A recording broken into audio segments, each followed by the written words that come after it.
CEN Exam Prep Eligibility. Question 1. A patient presents with a complaint of severe headache and photophobia. The patient has a temperature of 101 degrees Fahrenheit and nuchal rigidity. Which triage category is most appropriate? Option A, ESI 1. Option B, ESI 2. Option C, ESI 3. Option D, ESI 4. The correct answer is option B, ESI 2. A patient with fever, nuchal rigidity, and photophobia is at high risk for meningitis and requires rapid assessment, ESI 2. The patient is not unstable enough for ESI 1A, but needs to be seen quickly. Question 2. A patient presents to the emergency department reporting slurred speech and an unsteady gait for about 6 hours with complete resolution of the symptoms. Which of the following statements by the patient would be a priority to follow up? Option A. I haven't been able to refill my blood pressure medication for a few weeks. Option B. I use cannabidiol, CBD, edibles to help me sleep. Option C. I was diagnosed with Guillain-Barré syndrome as a child. Option D. My grandmother had rheumatic heart disease. The correct answer is option A. I haven't been able to refill my blood pressure medication for a few weeks. This patient's symptoms describe a transient ischemic attack, TIA.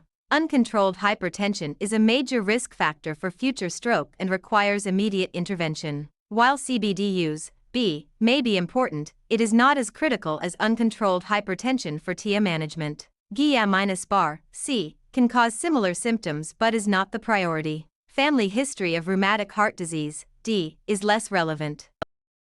Question 3. A patient is scheduled for an abdominal CT with oral contrast. Which finding in the patient's history may require special preparation or alternative imaging? Option A, diabetes mellitus. Option B, hypertension. Option C, allergy to shellfish or iodine contrast. Option D, asthma. The correct answer is option C, allergy to shellfish or iodine contrast.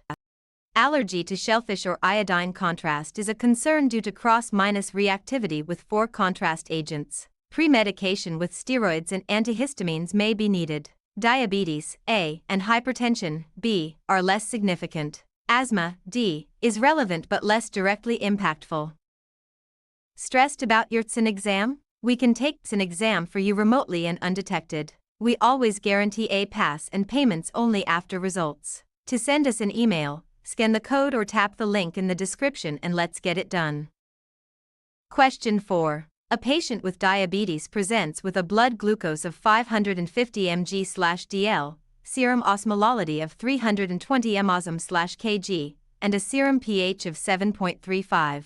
What is the most likely diagnosis? Option A, diabetic ketoacidosis, DKA. Option B, hyperosmolar hyperglycemic state, HHS. Option C, hypoglycemia. Option D, lactic acidosis. The correct answer is option B, hyperosmolar hyperglycemic state, HHS.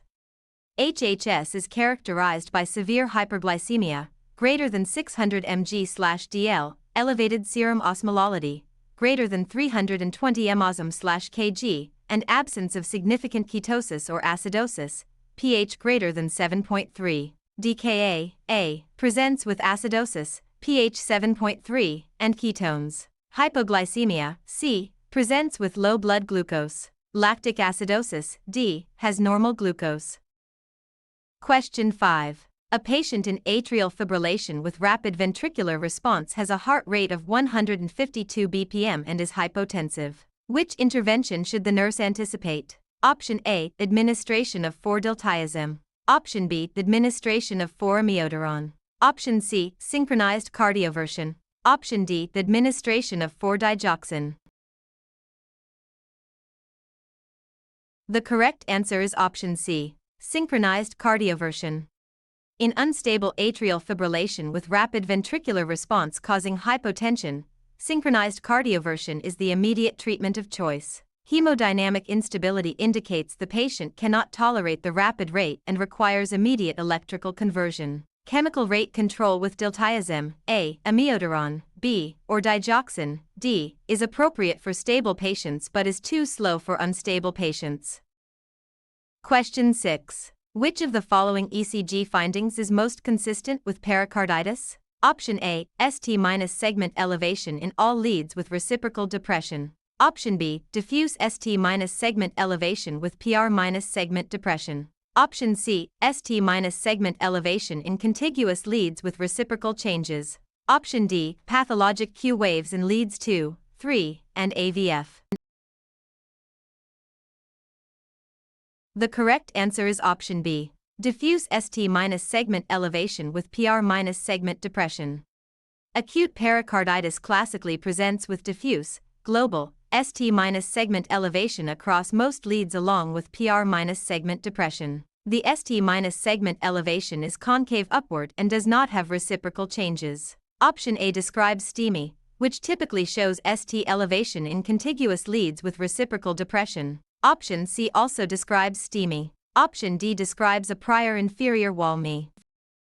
Question 7. A patient with a diagnosis of bipolar disorder is brought in for mania. Which of the following is a priority nursing intervention? Option A, administer lithium immediately. Option B, ensure the patient is in a safe, calm environment. Option C, restrict fluid intake to prevent water intoxication. Option D, place the patient in seclusion.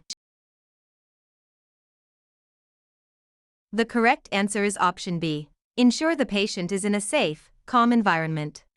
Safety is the priority. A calm, safe environment with decreased stimulation can help manage manic behavior. Lithium, A, may be prescribed but administration is a provider order. Fluid intake, C, should be monitored but lithium requires adequate fluid intake. Seclusion, D, is only for imminent danger.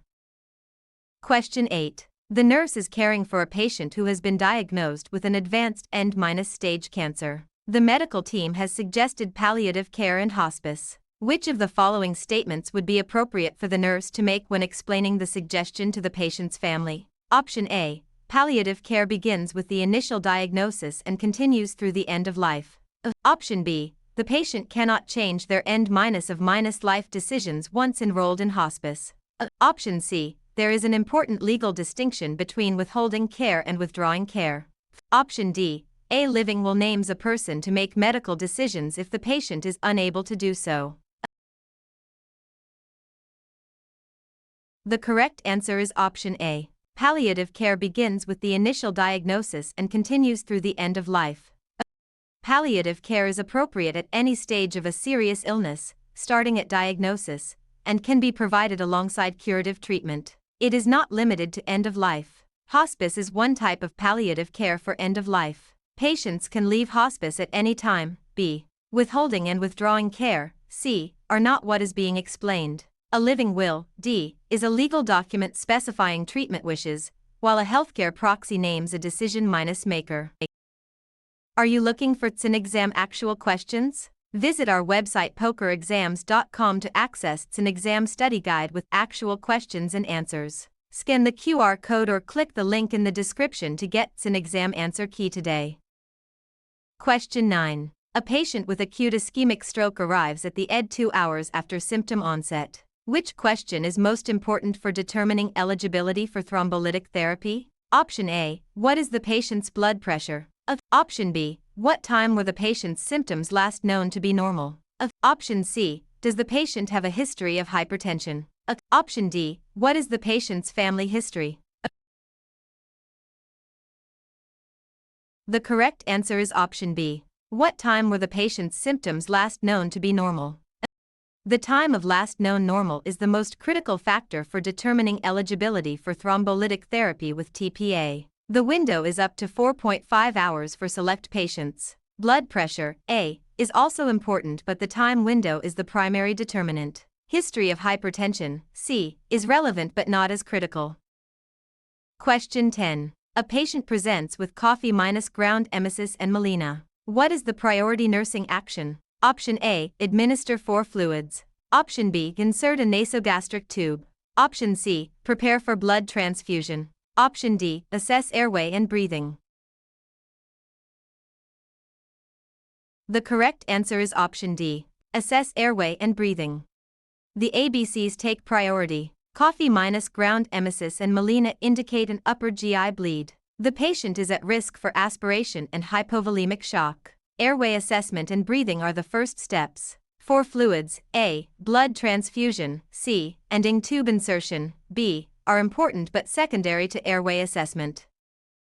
Question 11. A patient presents with a temperature of 101.4 degrees Fahrenheit, heart rate of 110 beats/min, and respiratory rate of 26 breaths/min. To consider if the patient may have sepsis, the nurse should assess if the patient has option A, a possible infection, option B, positive blood cultures, option C, an immunocompromised state, option D, been febrile over 24 hours. The correct answer is option A, a possible infection. According to the current definition of sepsis, a patient with signs of infection, fever, tachycardia, tachypnea, should be assessed for a possible source of infection. Sepsis is defined as life-threatening organ dysfunction caused by a dysregulated host response to infection. Positive blood cultures, B, are not required for diagnosis. Immunocompromised state, C, is a risk factor. Duration of fever, D, is less relevant. Question 12. A patient has a Glasgow Coma Scale, GCS, score of 7. What does this indicate? Option A. The patient is neurologically intact. Option B. The patient has a moderate brain injury. Option C. The patient has a severe brain injury. Option D. The patient is brain dead. The correct answer is option C. The patient has a severe brain injury. GCS scores are interpreted as 13-15 mild brain injury, 9-12 moderate brain injury, and 3-8 severe brain injury. A score of 7 indicates severe brain injury requiring intubation and ICU care. This patient is not intact, A, does not have moderate injury, B, and is not brain dead, D. Question 13. A patient with anorexia nervosa presents with significant electrolyte abnormalities. Which electrolyte finding is most concerning? Option A, hypokalemia. Option B, hyponatremia. Option C, hyperkalemia. Option D, hypercalcemia. The correct answer is option A, hypokalemia. Hypokalemia is the most common and concerning electrolyte abnormality in anorexia nervosa, particularly related to purging behaviors. It can lead to cardiac arrhythmias, weakness, and QT prolongation. Hyponatremia, B, can occur but is less common. Hyperkalemia, C, is not typical of anorexia. Hypercalcemia, D, is not associated. Question 14. A patient presents with nuchal rigidity, photophobia, and altered mental status. What is the priority diagnostic test? Option A, CT scan of the head. Option B, lumbar puncture. Option C, MRI of the brain. Option D, the blood cultures. The correct answer is option A, CT scan of the head. While lumbar puncture, B, is diagnostic for meningitis, a CT scan of the head must be performed first to rule out increased intracranial pressure, which would make lumbar puncture dangerous. Blood cultures, D, should be obtained but after CT, MRI, C, is not the initial test. Question 15. The nurse is caring for a patient in cardiogenic shock following an ME. Which hemodynamic parameter is expected? Option A, elevated CVP, elevated PCWP, low cardiac output. Option B, low CVP, low PCWP, high cardiac output. Option C, elevated CVP, low PCWP, high cardiac output. Option D, low CVP, elevated PCWP, low cardiac output. The correct answer is option A, elevated CVP, elevated PCWP, low cardiac output. Cardiogenic shock is characterized by pump failure, leading to elevated filling pressures, CVP and PCWP, and reduced cardiac output. Options B and C describe distributive shock, such as sepsis or neurogenic shock. Option D is not consistent with any shock pattern. Question 16. A patient presents with agitation, confusion, and is hyperthermic after ingesting a street drug. The patient's pupils are dilated, skin is dry, and the patient is tachycardic. What is the most likely drug involved? Option A, cocaine. Option B, methamphetamine. Option C, anticholinergic drug, example PCP. Option D, ecstasy. The correct answer is option C, anticholinergic drug, example PCP. The anticholinergic toxidrome is characterized by red as a beet, dry as a bone, hot as a hare, blind as a bat, mad as a hatter, flushed skin, dry skin, hyperthermia, mydriasis, dilated pupils, and delirium. Cocaine, A, and methamphetamine, B, cause tachycardia but also diaphoresis and constricted or dilated pupils depending on the stage. Ecstasy, D, can cause similar symptoms but typically also includes diaphoresis. Question 17. A patient presents with alcohol intoxication. Which assessment finding is most concerning? Option A, slurred speech. Option B, gait instability. Option C, nystagmus. Option D, decreased level of consciousness. The correct answer is option D, decreased level of consciousness. Decreased level of consciousness is the most concerning finding in alcohol intoxication as it may indicate severe intoxication, hypoglycemia, head trauma, or other co-ingestions. Slurred speech, A, gait instability, B, and nystagmus, C, are expected signs of intoxication. Question 18. Which finding in a patient with pneumonia would indicate the need for ICU admission? Option A, respiratory rate of 24 breaths/min. Option B, altered mental status. Option C, temperature of 101.5 degrees Fahrenheit. Option D, WBC count of 15,000. The correct answer is option B, altered mental status. Altered mental status in a patient with pneumonia indicates severe illness, possible sepsis, or hypoxemia, and warrants ICU-level care. A respiratory rate of 24, A, is mildly elevated and can be managed on a medical floor. Temperature of 101.5 degrees Fahrenheit, C, is common with pneumonia. WBC of 15,000, D, is elevated but not indicative of ICU need by itself. Stressed about your CEN exam? We can take CEN exam for you remotely and undetected. We always guarantee a pass and payments only after results. To send us an email, scan the code or tap the link in the description and let's get it done.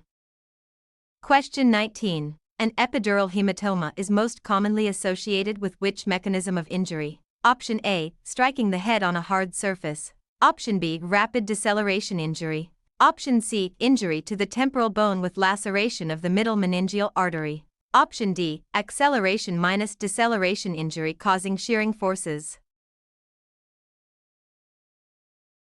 The correct answer is option C, injury to the temporal bone with laceration of the middle meningeal artery. Epidural hematoma is typically caused by a blow to the temporal area of the skull, lacerating the middle meningeal artery. This results in rapid accumulation of arterial blood. Option A is too general. Option B describes diffuse axonal injury. Option D describes subdural hematoma.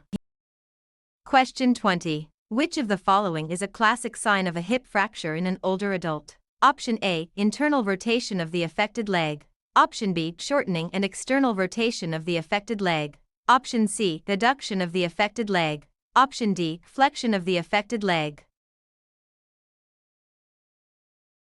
The correct answer is option B, shortening and external rotation of the affected leg. A hip fracture typically presents with the affected leg shortened and externally rotated. The patient is unable to bear weight. Internal rotation, A, is more common in hip dislocation. Adduction, C, and flexion, D, are less specific findings. Question 21. A patient with a history of DVT presents with sudden onset of chest pain and dyspnea. What is the priority nursing action? Option A, administer oxygen. Option B, obtain a 12-lead ECG. Option C, prepare for CT angiography. Option D, administer heparin. The correct answer is option A, administer oxygen. The ABCs are the priority. Administering oxygen to treat hypoxemia is the first step. ECG, B, is used to rule out ME but is secondary. CT angiography, C, is diagnostic but not the priority. Heparin, D, is treatment but follows oxygen and diagnosis. Question 22. Which symptom is most characteristic of a subarachnoid hemorrhage? Option A, sudden, severe thunderclap headache. Option B, gradual onset of confusion. Option C, focal weakness on one side. Option D, loss of consciousness without headache. The correct answer is option A, sudden, severe thunderclap headache. Subarachnoid hemorrhage classically presents with a sudden, explosive thunderclap headache described as the worst headache of the patient's life. Focal weakness, C, is more common in ischemic stroke. Gradual confusion, B, is less characteristic. Loss of consciousness without headache, D, is not typical. Question 23. A patient presents with acute pelvic pain, fever, and cervical motion tenderness, chandelier sign. What is the most likely diagnosis? Option A, ectopic pregnancy. Option B, ovarian torsion. Option C, pelvic inflammatory disease. Option D, appendicitis. The correct answer is option C, pelvic inflammatory disease. The classic triad of PID is pelvic pain, fever, and cervical motion tenderness, chandelier sign on bimanual exam. Ectopic pregnancy, A, would present with pain and bleeding but often no fever. Ovarian torsion, B, presents with sudden, severe unilateral pain without cervical tenderness. Appendicitis, D, presents with right lower quadrant pain. Question 24. A patient with COPD is receiving supplemental oxygen. The nurse is most concerned if the patient's oxygen saturation is maintained at which level? Option A, 88-92%. Option B, 93-95%. Option C, 96-100%. Option D, 85-88%. The correct answer is option C, 96-100%. In COPD patients, the goal is to maintain oxygen saturation between 88-92%. Excessive oxygen can suppress the hypoxic drive and lead to hypercapnic respiratory failure. A saturation of 96-100% is too high and may worsen ventilation in these patients. Saturation below 88%, D, is too low. Question 25. Which of the following is the earliest sign of cardiac tamponade? Option A, muffled heart sounds. Option B, JVD. Option C, pulsus paradocus. Option D, hypotension. The correct answer is option A, muffled heart sounds. The classic Beck's triad includes muffled heart sounds, JVD, and hypotension. Muffled heart sounds are often the earliest sign because fluid accumulating in the pericardial space dampens the audible heart sounds. JVD, B, occurs as right heart filling is impaired. Pulsus paradocus, C, is a later finding. Hypotension, D, is a late sign indicating severe hemodynamic compromise.